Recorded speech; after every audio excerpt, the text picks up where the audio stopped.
வணக்கம், நான் உங்க friend Jaya Srinivasan. Welcome to veggies recipe. நம்ம வெஜ்ஜீஸ் ரெசிபி கிச்சன்ல வரலட்சுமி நோம்புக்கான பிரசாதம் ரெசிபிஸ் பார்த்துட்டு இருக்கோம். அந்த வரிசையில இன்னைக்கு கொஞ்சம் கூட விரிசலே வராம நல்லா வெள்ளை வெளியேர்னு சாஃப்டான கொழுக்கட்டை பண்ண போறோம். கொழுக்கட்டுக்கான மேல் மாவு கொஞ்சம் நம்ம டிஃபரெண்டா பண்றதுனால தொப்பு பண்ணும்போது ரொம்ப ஈஸியா இருக்கும். பிகினர்ஸ் கூட ஈஸியா பண்ண முடியும். கொஞ்சம் கூட கிராக்ஸ் வரவே வராது. ஸ்டஃபிங்ல நம்ம சின்ன ஒரு டெக்னிக் யூஸ் பண்ணிருக்கிறதுனால கொழுக்கட்டை வேகும் போது பூர்ணம் கசியவே கசியாது. இந்த வரலட்சுமி நோம்பு பிரசாதத்துக்கான ப்ரீ ப்ரிப்பரேஷன் வீடியோ நம்ம ஆல்ரெடி அப்லோட் பண்ணிருக்கோம். நீங்க எல்லாருமே பார்த்திருப்பேன் அப்படின்னு நான் நினைக்கிறேன். இன்கேஸ் மிஸ் ஆயிருந்ததுன்னா அதோட லிங்க் நான் டிஸ்கிரிப்ஷன்ல கொடுக்குறேன், நீங்க பாருங்க. இந்த கொழுக்கட்டை மேல் மாவு எப்படி ப்ரிப்பேர் பண்ணணும் அப்படிங்கறது நான் அந்த வீடியோல காமிச்சிருக்கேன். அந்த மாவை யூஸ் பண்ணி தான் நம்ம இன்னைக்கு கொழுக்கட்டைக்கான மேல் மாவு நம்ம கிளற போறோம். ஃபர்ஸ்ட் டைம் சேனலை பாக்குறீங்கன்னா ப்ளீஸ் சப்ஸ்கிரைப் பண்ணுங்க. பெல் ஐகானை கிளிக் பண்ணி ஆல் ஆப்ஷன் கொடுத்துட்டீங்கன்னா நான் போடக்கூடிய எல்லா வீடியோஸும் குயிக்கா உங்களுக்கு ரீச் ஆகும். வாங்க வரலட்சுமி நோம்பு பிரசாதமான சாஃப்டான கொழுக்கட்டை குயிக்கா எப்படி பண்றதுன்னு பார்க்கலாம். நம்ம ஸ்டஃபிங் ரெடி பண்ணிடுவோம். இந்த கப்ல 3/4 கப் வெல்லம் நல்லா பொடிச்சு எடுத்துட்டு இருக்கேன். அது இந்த பவுல்ல சேர்த்துக்கலாம். இதுல கொஞ்சமா தண்ணி விட்டுக்கலாம். அந்த வெல்லம் கரைஞ்சு கொதிச்சு வந்தா போதும். பாகு எதுவும் வர வேண்டியதில்லை. வெல்லம் நல்லா கரைஞ்சி கொதிக்க ஆரம்பிச்சிடுது. இந்த மாதிரி கொதிக்கும் போது நல்ல ஒரு வெல்லத்தோட மனம் வரும். அது வரைக்கும் நம்ம கொதிக்க வச்சுக்கணும். இப்ப ஸ்டவ் ஆஃப் பண்ணிக்கலாம். ஸ்டவ்ல கடாய் வச்சிருக்கேன். 1 டேபிள் ஸ்பூன் நெய் விட்டுக்கலாம். நெய் சூடானதும் நம்ம வெல்லம் அளந்து எடுத்தோம் இல்லையா, அதே கப்ல 1 கப்பு தேங்காய் துருவல். தேங்காயில இருக்கிற ஈரம் போக கொஞ்சம் நல்லா வதக்கிக்கலாம். தேங்காய் ஈரம் போக நல்லா வறுத்தாச்சு. இத மாதிரி வறுக்கிறதுனால ஒரு 3ல இருந்து 4 நாள் வரைக்கும் கெட்டு போகாம நல்லா இருக்கும். கொதிக்க வச்ச வெள்ளைப்பாக்க டைரக்டா இதுல ஃபில்டர் பண்ணி எடுத்துடலாம். நல்லா வதக்கி விட்டுப்போம். சேர்ந்து கொதிச்சு நல்லா இறுகி வரட்டும்.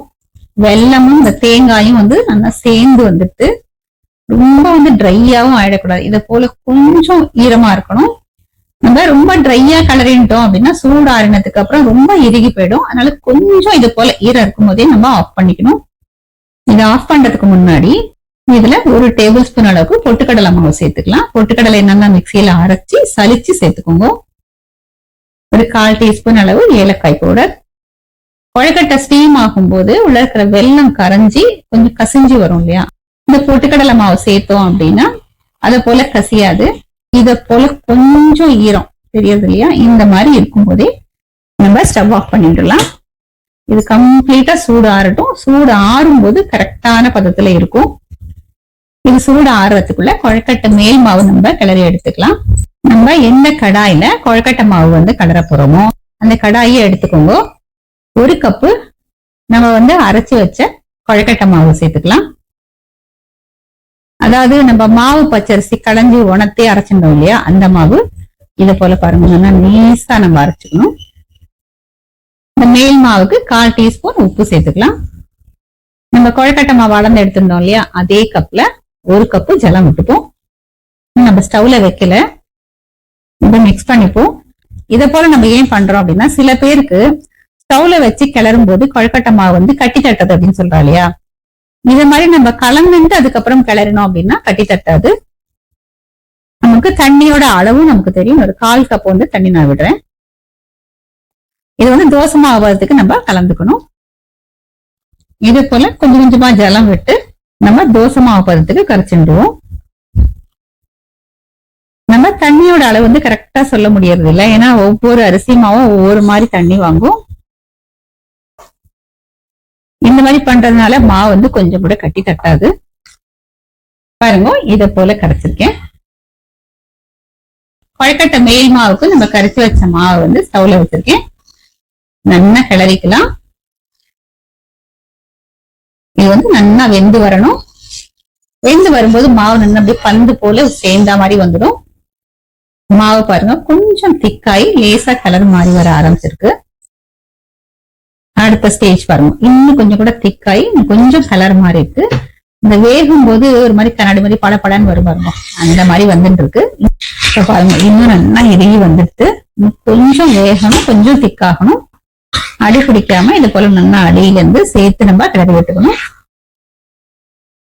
இந்த அளவுக்கு நல்லா பந்து போல வந்ததுக்கு அப்புறம் ஒரு நல்லா கிளறிட்டு ஸ்டவ் ஃப்ளேமை சிம்ல வச்சுட்டு ஒரு மூடியை போட்டு மூடிடலாம். மூடி வச்சு ஒரு நிமிஷம் எடுத்து கொஞ்சம் லேசா ஈரம் பண்ணிட்டு தொட்டோம் அப்படின்னா ஒட்டாம வருதான்னு பார்ப்போம். பாருங்க, கொஞ்சம் கூட ஒட்டல, நல்லா வெந்திருக்கு. நல்லா கிளறி விட்டுடலாம். மாவு பாருங்க இன்னும் கூட நல்லா இறுகி வந்துடுது, கலரும் அழகா மாறி இருக்கு. இந்த மாதிரி கிளறணும் அப்படின்னா கொழக்கட்டை மேல் மாவு நல்லா வெள்ளை வெள்ளையேன்னு பாக்கிறதுக்கு நல்லா இருக்கும், கிராக்ஸ் வராமையும் இருக்கும். மாவு பாருங்க இப்படி எடுத்தோம் அப்படின்னா அழகா வந்து உருட்டுறதுக்கு வந்துடும், கையிலையும் வந்து ஒட்டாது. எந்த அளவுக்கு சாஃப்டா இருக்கு. இதுல பண்ணும்போது நமக்கு கொழக்கட்டை விரிசல் வராம நல்லா வரும், மெலிசாவும் பண்றதுக்கு வரும். ஸ்டவ் ஆஃப் பண்ணிட்டு இது ஒரு மூடியை போட்டு மூடி வச்சிடலாம். இது அந்த ஹீட்லயே இருந்தது அப்படின்னா இன்னும் கொஞ்சம் கூட நல்லா வெந்துடும். கை பொறுக்கிற சூடு வரட்டும், நம்ம அதுக்கப்புறம் பார்ப்போம். கொழுக்கட்டை மேல் மாவு கை பொறுக்கிற சூடு வந்தாச்சு. கையில லேசா எண்ணெய் அப்ளை பண்ணிட்டு இதுக்கு நல்லா பிசைஞ்சிடலாம். மாவு பாருங்க கொஞ்சம் கூட கட்டி தட்டாம ரொம்ப நல்லா சாஃப்டா வந்திருக்கு. கொஞ்சம் இதை போல அகலமான பிளேட்ல பிசைஞ்சோம்னா இன்னும் கொஞ்சம் ஈஸியா இருக்கும். இது வந்து நம்ம எவ்வளவு நல்லா பிசைஞ்சுக்கிறோமோ அந்த அளவுக்கு கொழக்கட்டை வந்து சொப்பு பண்றதுக்கு ரொம்ப நல்லா வரும். மாவு வந்து நல்லா சாஃப்டா பிசைஞ்சாச்சு. நமக்கு எந்த சைஸ்ல கொழக்கட்டை வேணுமோ அது தகுந்த மாதிரி சின்ன சின்ன உருண்டைகள்லாம் நம்ம பண்ணிக்கலாம்.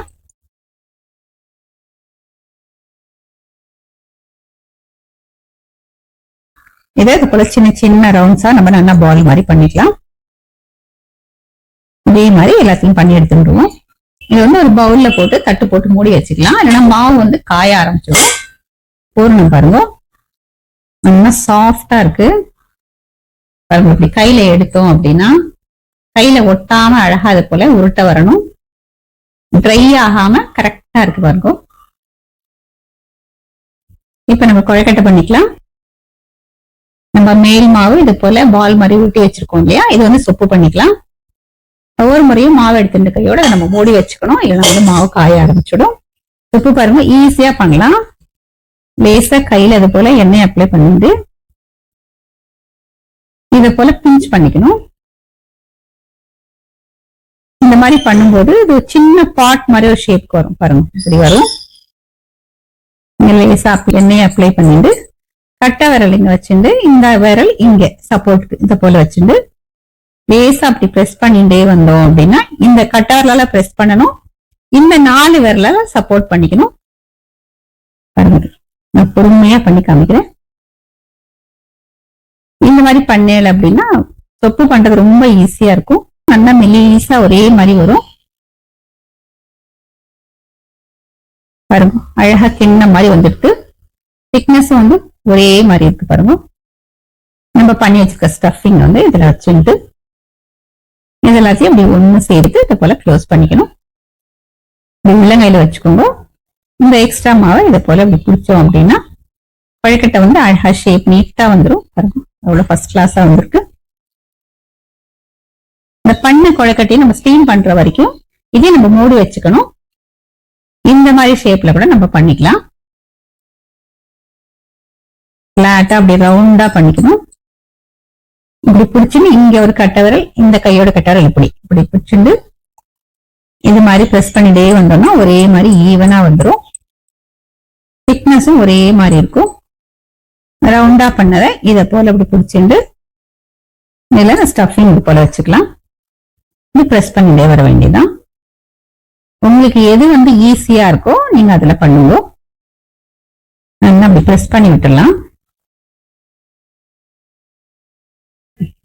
இப்படியும் வந்து நம்ம பண்ணிக்கலாம். இதே போல நம்ம ரெடிமேட் அச்சுலயும் பண்ணிக்கலாம். இது ரொம்ப ரொம்ப ஈஸியா இருக்கும். லேசா வந்து உள்ள எண்ணெய் அப்ளை பண்ணிடணும். க்ளோஸ் பண்ணி இப்படி பிடிச்சிட்டு இந்த மாவு இது போல உள்ள போட்டு மாவு வந்து இந்த மாதிரி ஓரங்களை நல்லா அப்படி பிரஸ் பண்ணிட்டு அது கிண்ண மாதிரி உள்ள ஃபார்ம் ஆயிடும். உள்ள ஃபுல்லா ஒரு லேயர் இது போல ஃபில் பண்ணியாச்சு. இந்த ஃபில்லிங் வந்து எவ்வளவு ஃபில் பண்ண முடியுமோ அவ்வளவு ஃபில் பண்ணிக்கலாம். க்ளோஸ் பண்றதுக்கு கொஞ்சமா மாவு எடுத்துட்டு நல்லா அப்படி பிரஸ் பண்ணி விட்டுவோம். இப்ப இதை ஓபன் பண்ணி பார்க்கலாம்.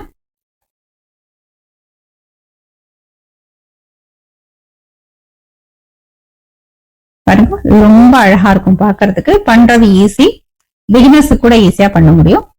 நம்ம கொஞ்சம் கொஞ்சம் கொழக்கட்டை பண்ணதுக்கு அப்புறம் ஸ்டீம் பண்ணி எடுத்துட்டு ஸ்டீமர் பிளேட் எடுத்துட்டு இருக்கேன். அதுல வந்து இலை போட்டிருக்கேன். இல்லைன்னா நம்ம கொஞ்சம் எண்ணெய் கூட அப்ளை பண்ணிக்கலாம். எல்லாத்தையும் வச்சு நம்ம ஸ்டீம் பண்ணி எடுத்துடுவோம். ஸ்டவ்ல வந்து இட்லி பாட்டு வச்சிருக்கேன். தண்ணி வந்து கொதிச்சுட்டு இருக்கு. நம்ம ஒரு 10 கொழக்கட்டையா பண்ணி ஸ்டீம் பண்ணி எடுத்துட்டு காய விட்டோம் அப்படின்னா கிராக்ஸ் வர ஆரம்பிச்சிடும். முடி போட்டு முடியலாம். ஒரு 5-6 நிமிஷத்துலயே இது வெந்துடும். வெந்ததுக்கு அப்புறம் நம்ம பார்க்கலாம். இது வேகிறதுக்குள்ள இன்னும் கொஞ்சம் நம்ம கொழக்கட்டையை பண்ணிடலாம். 5-6 நிமிஷம் ஆயிடுத்து. கொழக்கட்டை பாருங்க ஃபர்ஸ்ட் கிளாஸா வெந்திருக்கு. நல்ல பளபளன்னு இருக்கும். கலர் மாறி இருக்கும். கைட்டு தொட்டாலும் ஒட்டாம இருக்கும். இது 1 நிமிஷம் விட்டுட்டு கொஞ்சம் சூடாயிடும். அதுக்கப்புறம் நம்ம எடுத்துடலாம். வரலட்சுமி நோம்பு பிரசாதம் கொழக்கட்டை பாருங்க செம்ம சூப்பரா வந்திருக்கு. என்ன பார்த்தேன் அப்படின்னா கொஞ்சம் கூட விசில் வரல. நான் விளைவிலேன்னு வந்திருக்கு. சொப்பு வந்து அவ்வளவு மெல்லிசா வந்திருக்கு. உள்ள ஸ்டஃப் பண்ணிருக்கிற பூர்ணமி பார்த்தேன்னா தெரியுது. பாருங்க எவ்வளவு சாஃப்டா இருக்கு. உள்ளேயும் பாருங்க நல்லா பஞ்சு போல இருக்கு. சூப்பரா வெந்திருக்கு. நம்ம பண்ணிருக்கிற ஒரு கொழக்கட்டை கூட விரிசல் வரல, கசியவும் இல்ல. வரலட்சுமி நோம்பு பிரசாதம் கொழக்கட்டை வந்து சூப்பரா வந்திருக்கு. ஒரு கொழக்கட்டை கூட விரிசல் வரல, கசியல, எல்லாம் சாஃப்டா வந்திருக்கு. சொப்பு பண்ணும் போதே வந்து ஆசையா இருந்தது. நம்ம எப்படி மோல்ட் பண்றோமோ அந்த மாதிரி மோல்ட் ஆச்சு. நீங்களே பார்த்து எந்த அளவுக்கு சாஃப்டா வந்திருக்கு அப்படிங்கறத நம்ம பார்த்துட்டோம். சுவாமிக்கும் நைவேத்தியம் பண்ணியாச்சு. இப்ப வந்து நம்ம பிரசாதம் எடுத்துக்கலாம். இப்ப அப்படியே வெண்ண மாதிரி கரையிறது வாயில. நல்லா சாஃப்டா இருக்கு. மேல்மாவும் பர்ஃபெக்டா அமைஞ்சிருக்கு. ஸ்டஃபிங்லயும் வந்து இந்த வெல்லம் எல்லாமே வந்து கரெக்டா இருக்கு. நான் இன்னைக்கு வந்து இந்த கையில சொப்பு பண்றது 2 விதமா காமிச்சிருக்கேன். இந்த ரெடிமேட் சொப்பு வருது இல்லையா, அதுலயும் நம்ம எப்படி பண்றது அப்படின்னு நான் காமிச்சிருக்கேன். நமக்கு என்ன ஷேப் பிடிக்கிறதோ அதை நம்ம தாராளமா பண்ணிக்கலாம். எப்படி பண்ணாலுமே டேஸ்ட் வந்து ஒன்னாதான் இருக்கும். நம்ம இன்னைக்கு வந்து மேல் மாவு கிளறி இருக்கோம் இல்லையா, அந்த மெத்தட்ல கிளறினேன் அப்படின்னா நம்ம அந்த சொப்பு பண்றதுக்கே ஆசையா இருக்கும். கொஞ்சம் கூட கட்டி தட்டாம நம்ம எப்படி மோல்ட் பண்ணாலும் ரொம்ப நன்னா வரும். இதே மாதிரி இதே மெத்தட்ல இதே அளவுகளோட வரலட்சுமி நோம்பு அன்னைக்கு இது போல நீங்க கொழக்கட்டையை ப்ரிப்பேர் பண்ணி அம்பாளுக்கு நைவேத்தியம் பண்ணுங்க. ஃபர்ஸ்ட் கிளாஸா அமையும். எல்லாருக்குமே ரொம்ப பிடிக்கும். ட்ரை பண்ணி பார்த்துட்டு எப்படி வந்ததுன்னு கமெண்ட்ல சொல்லுங்க. லைக் பண்ணுங்க. உங்க ஃப்ரெண்ட்ஸ் அண்ட் ஃபேமிலியோட ஷேர் பண்ணுங்க. இன்னொரு வரலட்சுமி நோம்பு பிரசாதம் ரெசிபியோட நாளைக்கு நான் உங்களை மீட் பண்றேன். தேங்க்ஸ் ஃபார் வாட்சிங்.